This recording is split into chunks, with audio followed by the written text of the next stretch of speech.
नमस्कार। Learning YouTube channel में आप सभी का स्वागत है। मैं पूजा शाह एजुकेशन साइकोलॉजी के एमसीक्यू लेकर आई हूँ जो सीटेट, यूपीटेट, नेट के एग्ज़ाम में पूछे जाते हैं। आप मेरे लर्निंग यूट्यूब चैनल को सब्सक्राइब करें, लाइक करें, कमेंट बॉक्स में उत्तर भी दें। और पहला प्रश्न है, लॉरेंस कोहलबर्ग के नैतिक तर्क के सिद्धांत की अनेक बातों के लिए आलोचना की जाती है। इस आलोचना के संदर्भ में निम्नलिखित में से कौन सा कथन सही है? पहला, कोहलबर्ग ने अपने अध्ययन को मूलतः पुरुषों के नमूनों पर आधारित रखा है। दूसरा, कोहलबर्ग ने नैतिक तर्क के प्रत्येक सोपान के लिए विशेष उत्तर नहीं दिया है। तीसरा, अपनी सैद्धांतिक रूपरेखा पर पहुंचने के लिए कोहलबर्ग ने पियाजे के सिद्धांतों को दोहराया है। चौथा, कोहलबर्ग का सिद्धांत बच्चों के प्रत्युत्तरों पर ध्यान केंद्रित नहीं करता। इस प्रश्न का सही उत्तर है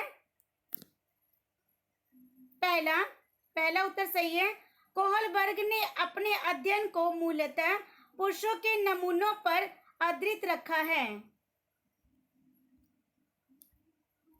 प्रश्न दूसरा, विविध शिक्षार्थियों वाली एक समावेशी कक्षा में सहयोगी अधिगम और समवयस्कों से सीखना, पहला बिंदु है, क्रियान्वित नहीं किया जाना चाहिए और विद्यार्थियों को क्षमताओं के अनुसार अलग अलग किया जाना चाहिए। दूसरा, केवल कभी कभी ही प्रयोग किया जाना चाहिए क्योंकि यह सहपाठियों से तुलना को बढ़ावा देता है। तीसरा, सक्रिय रूप से निरुत्साहित किया जाना चाहिए और प्रतियोगिता को बढ़ावा देना चाहिए। चौथा, सक्रिय रूप से प्रोत्साहित किया जाना चाहिए जिससे समवयस्कों की स्वीकार्यता बढ़े। इस प्रश्न का सही उत्तर है दूसरा सही है, केवल कभी कभी ही नहीं। इस प्रश्न का सही उत्तर है चौथा उत्तर सही है, सक्रिय रूप से प्रोत्साहित किया जाना चाहिए जिससे समवयस्कों की स्वीकार्यता बढ़े। तो ये जो है ये प्रश्न का उत्तर फोर्थ सही है।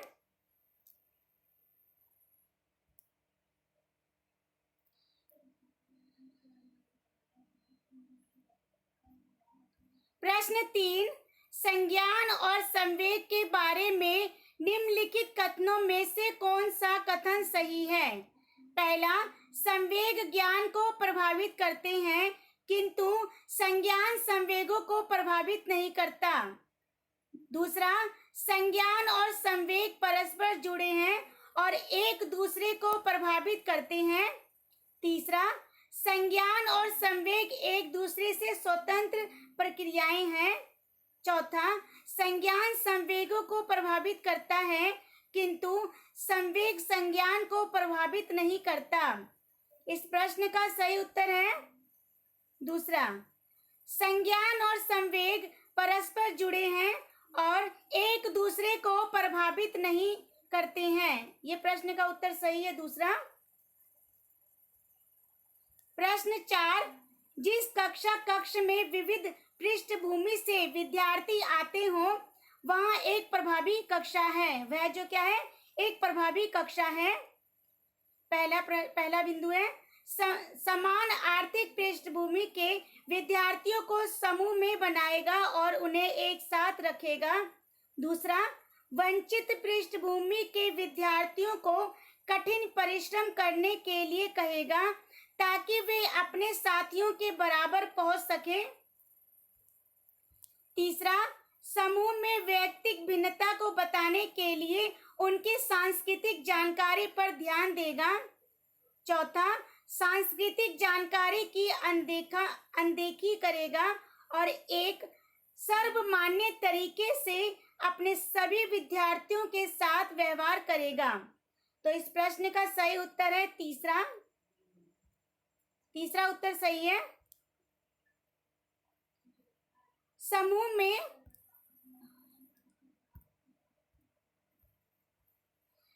में वैयक्तिक भिन्नता को बताने के लिए उनकी सांस्कृतिक जानकारी पर ध्यान देगा। प्रश्न 5 है, शिक्षा का अधिकार अधिनियम 2009 के अनुसार विशेष आवश्यकता वाले बच्चों को पढ़ाना चाहिए।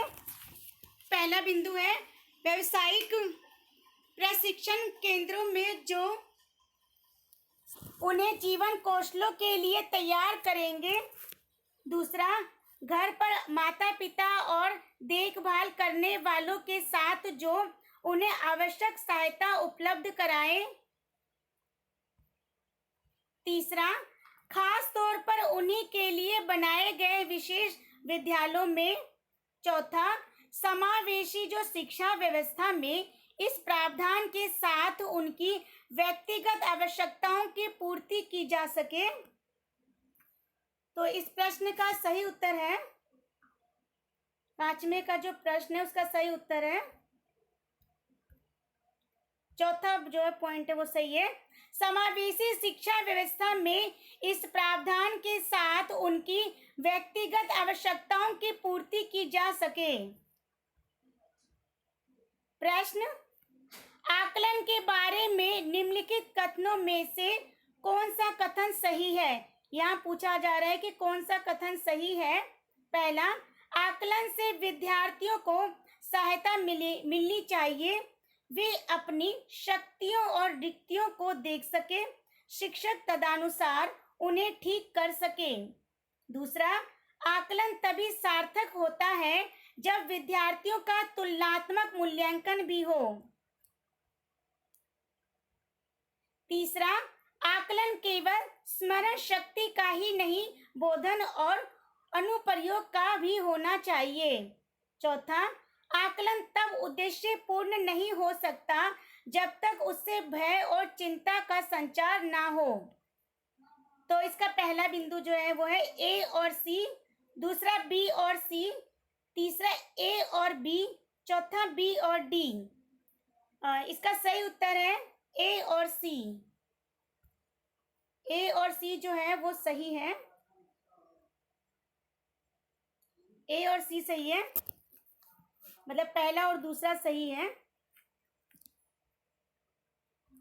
प्रश्न 7, विद्यालय यात्रा पर जाने के लिए पोती को अपने पिता से बहस करते हुए देखकर दादी कहती है, तुम अच्छी लड़की की तरह आज्ञाकारी क्यों नहीं हो?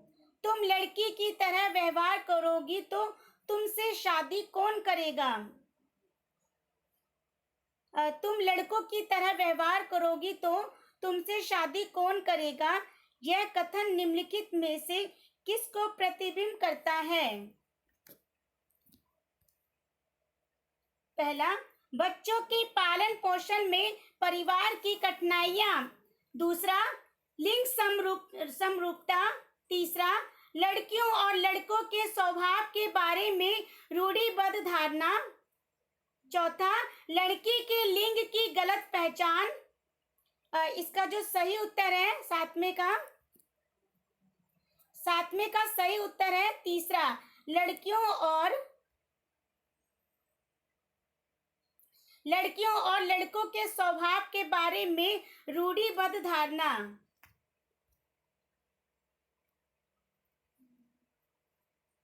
प्रश्न 8वां, निम्नलिखित में से कौन सा कथन भाषा और विचार के बारे में पियाजे और वाइगोत्स्की के दृष्टिकोण का सही वर्णन करता है?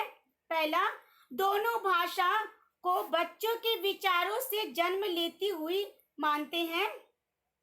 दूसरा, वाइगोत्स्की के अनुसार पहले विचार जन्म लेता है और पियाजे के अनुसार भाषा का विचार पर भारी प्रभाव पड़ता है।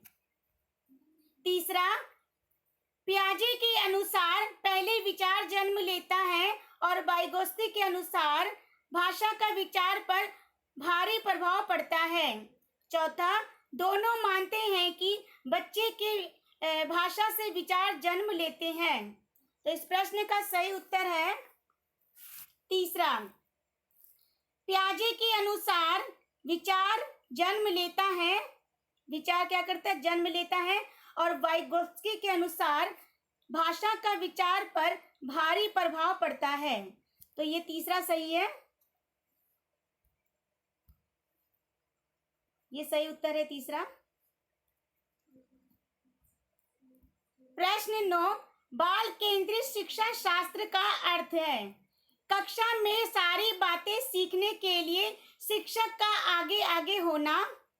दूसरा, शिक्षक द्वारा बच्चों का आदेश देना कि क्या क्या किया जाना चाहिए।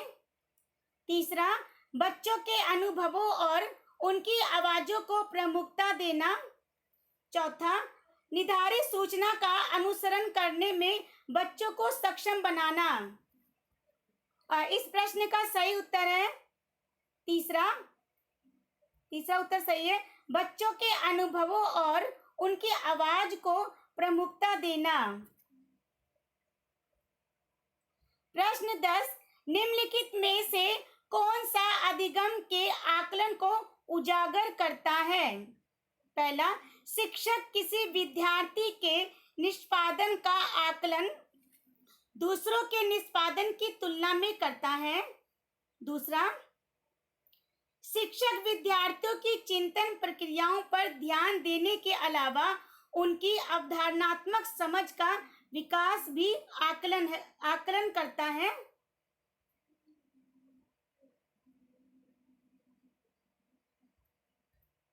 तीसरा, शिक्षक मानक स्तरों से विद्यार्थियों के स्तरों की तुलना करके उनका आकलन करता है। चौथा, शिक्षक पाठ्य पुस्तकों में दी गई जानकारी के आधार पर विद्यार्थियों का आकलन करता है। 10वें का जो प्रश्न है उसका सही उत्तर है दूसरा, शिक्षक विद्यार्थियों की चिंतन प्रक्रियाओं पर ध्यान देने के अलावा उनकी अवधारणात्मक समझ का भी आकलन करता है। तो जो ये दूसरा उत्तर है ये सही है। तो आप मेरे लर्निंग यूट्यूब चैनल से जुड़े रहने के लिए हमारे लर्निंग यूट्यूब चैनल को सब्सक्राइब करें, लाइक करें, कमेंट करें, शेयर भी करें और आप अपने उत्तर कमेंट बॉक्स में भी दें। धन्यवाद।